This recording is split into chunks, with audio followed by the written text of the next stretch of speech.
Si Amang. Patay na. Patay. Patay na si Amang.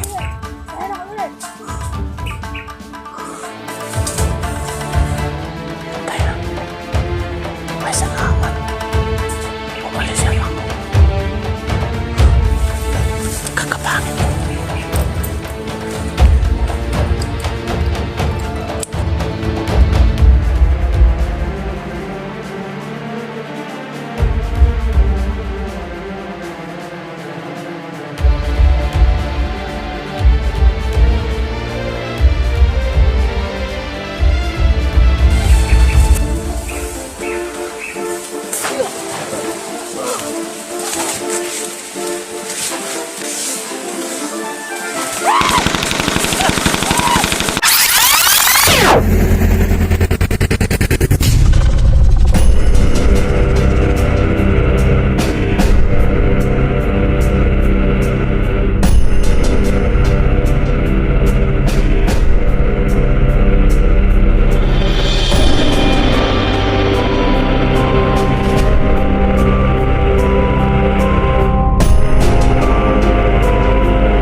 Alam naman natin, di ba?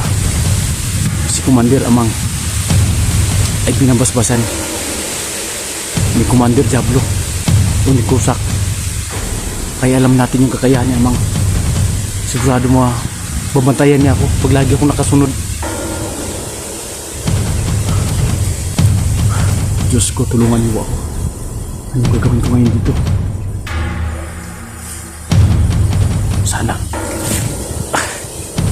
Sana kakayanin ko to.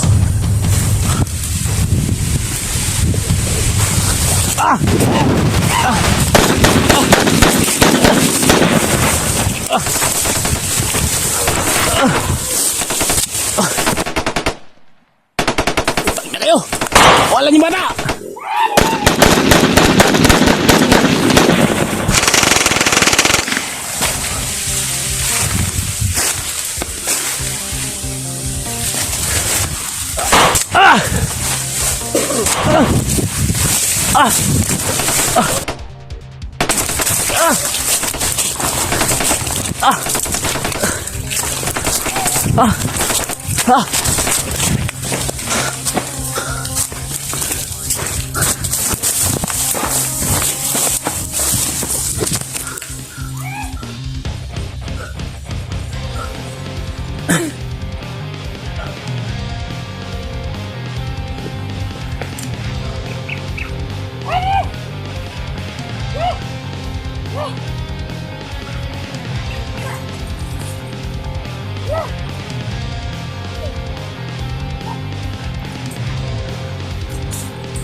Ayan si Amang.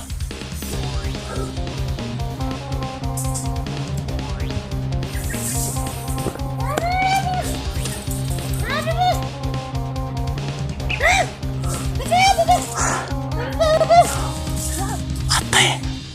Si Amang. Patay na. Patay. Patay na si Amang.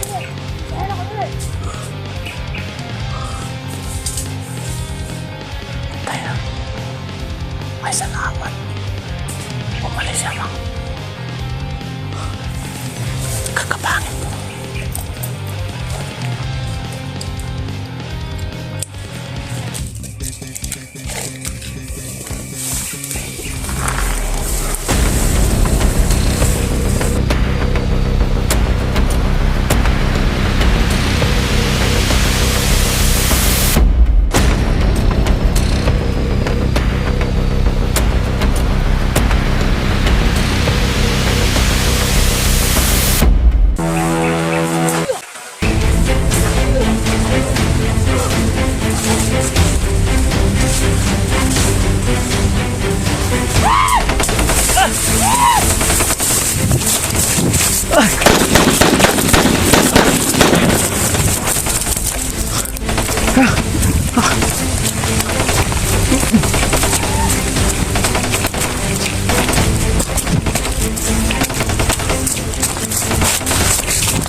Delikado yung bata mga kamaster.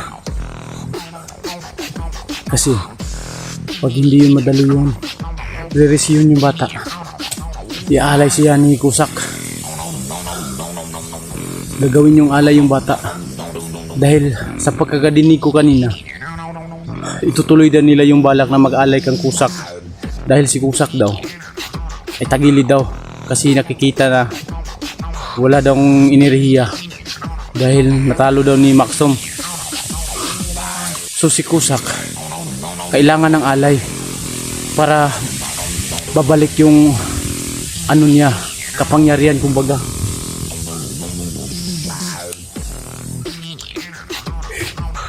Kailangan balikan ko yun yung bata. Hindi pwedeng hindi ko yun balikan. Kahit anong mangyari. Kasi di natin alam mga kamaster, di ba? Di ba kaisa dun yung pamangkin ni Maxom? Kasi lalaki yun at babae yung pamangkin ni Maxom. Yun ang pagkakadinig ko. Igawin daw nilang alay kang Kusak. Dahil magre-ritual na naman daw si Kusak. Dahil ito daw yung kabuwanan at saka yung petsa para upang i-renew na naman yung kapangyarihan. Kailangan kong balikan yung bata mga master kahit anong mangyari. Dahil baka sa huli na ako magsisisi na yung bata na hindi ko binalikan. Baka isa doon sa pamangkin ni Maxtom. Baka mahuli ang lahat. Magkita kami ni Maxtom, patay na yung bata. O baka di ko alam kung kailan magsisimula yung ritual. Ang naisiisip ko lang ngayon, kahit anong mangyari, balikan ko yung bata. Tara mga master, sabayan nyo ako ngayon. Huwag nyo akong iwan dito mga master. Sabayan nyo ako sa aking pagbabalik doon. Kulungin natin yung bata kahit gano'n kadelikado.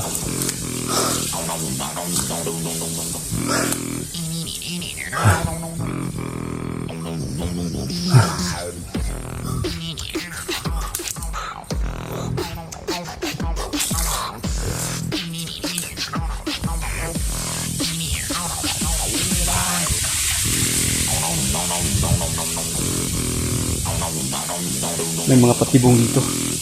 May mga ano ng bomba. Kailangan din mag-ingat sa ibabaw ng kahoy. Kaya nilagay silang biglang mahuhulog ng mga matatalim na bagay. Kasi alam kong gagawa sila ng paraan. Matalo ka lang. Hindi lang makuha yung ano.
Sa totoo lang mga kamaster, kahit sobrang pagod na yung katawan ko, minsan hindi ko nagawang yung isip na susuko.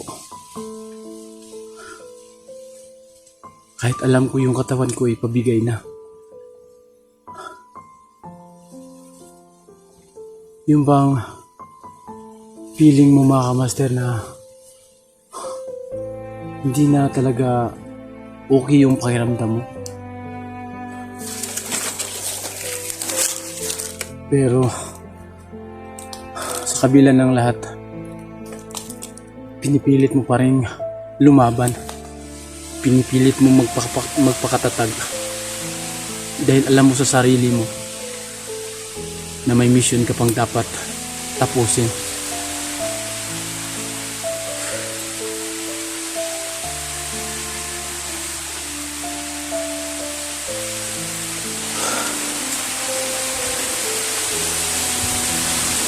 Sana mga master, makuha ko man yung anak ko at maibabalik ko sa dati yung pag-iisip niya, mawala yung hypnotize na ginawa nila sa anak ko at mamuhay siya ulit na normal. Babalik siya sa pagiging siya dati, yung masiyahing bata na makikita mo na lagi lang nasa eskwelahan, bahay, paaralan, bahay. Tapos pag uuwi ka galing explore, kahit sobrang tagal mo na dito sa bundok, excited kang uuwi dahil ang alam mo, pamilya mo buo sa baba. Diba parang masakit lang bilang ama na mangyari sa anak na ganito, na para bang pakiramdam ko na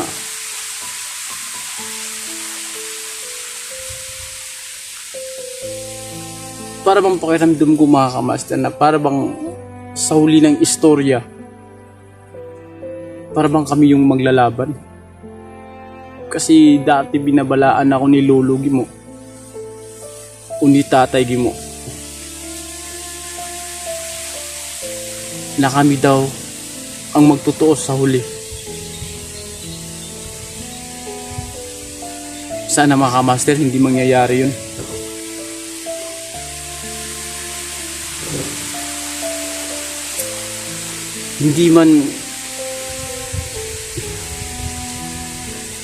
Hindi man natin kontrolado ang lahat.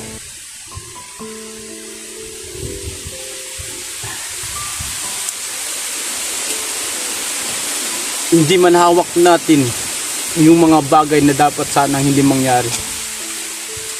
Pero may magagawa pa tayo bilang tao, bilang ama. Ang isa na gawin natin mga kamaster, tayo yung gagawa ng tadhana. Tayo yung gagawa ng diskarte. Dahil alam natin yung kahinaan ng anak natin. Kahit pabalot o ni Diablo, kahit pabalutin ni Diablo,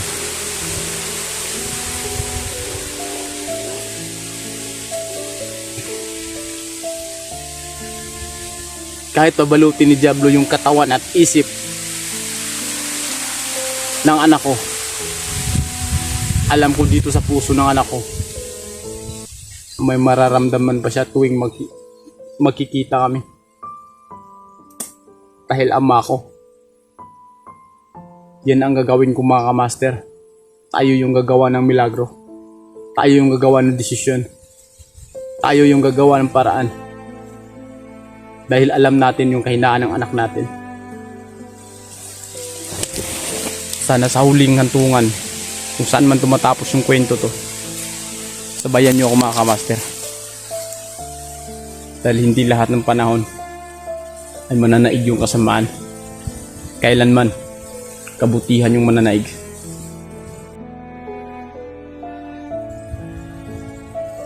May mga naririnig akong motor na parang papasok sa gubat. Naririnig yun mga kamaster?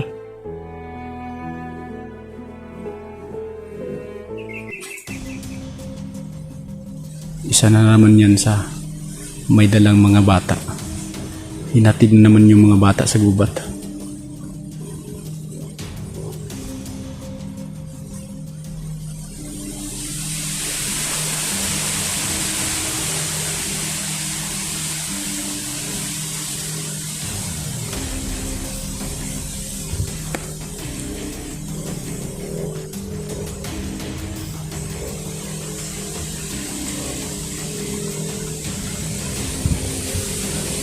Sigurado ako may dala yung mga bata.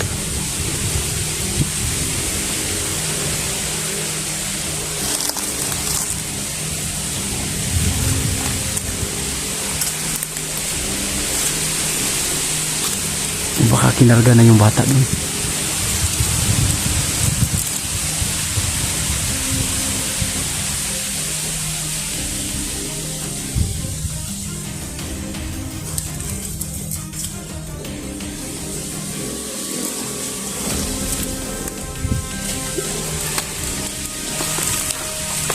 pagpapasok na yung mga sasakyan dito sa bundok o sa gubat, sigurado may dala yung mga bata.